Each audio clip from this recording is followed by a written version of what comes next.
આજે 3 દિવસથી ટ્રેક્ટર અહીંયા આઈફોન કંપનીએ માલ મંગાવેલો હતો, ખેડૂતોએ ખોદેલો હતો. આજે 3 દિવસથી સ્ટોરની અંદર પડ્યા છે. હજી સુધી માલ સ્વીકારેલો નથી.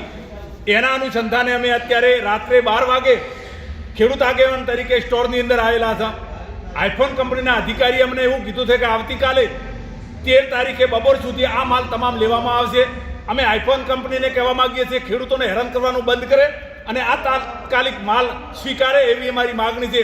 જો આગળના સમયની અંદર અમને ખેડૂતોને હેરાન કરશે તો આ કંપનીને ભોગવવું પડશે. આના અનુસંધાને અમે ટૂંક સમયની અંદર આખા બનાસકાંઠાના તમામ ખેડૂતો સાથે મળી અને એક મિટિંગનું પણ આયોજન કરવાનું છે.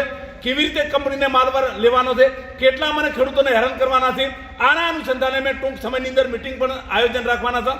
એટલે આઈફોન કંપનીને અમે ખેડૂતો વતી નમ્ર વિનંતી કરીએ છીએ કે તાત્કાલિક આ 3 દિવસથી જો ખેડૂતોને હેરાન કરતા હોય તો આવું કરવાનું બંધ કરે એવી અમે કહીએ છીએ. જય જવાન જય કિસાન.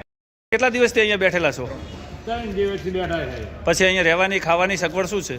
ખાવાની તો સગવડ મળી રહેશે પણ મસાની બીજી કોઈ સગવડ નથી મળતી. ઢાઢી ઠારા કંપનીવાળાને તમે બટાકાનું પૂછ્યું તો તમને શું જવાબ આપ્યો?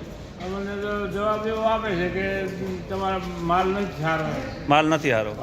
બરોબર. આનાથી પછી કેવો માલ આવે? તો માલ તો તમારો આ પડ્યો જ છે ને. બરોબર છે પણ એ નથી સ્વીકારતા. અમે શું કરવા? એટલે આમાં તમને શું કહે છે એ લોકો?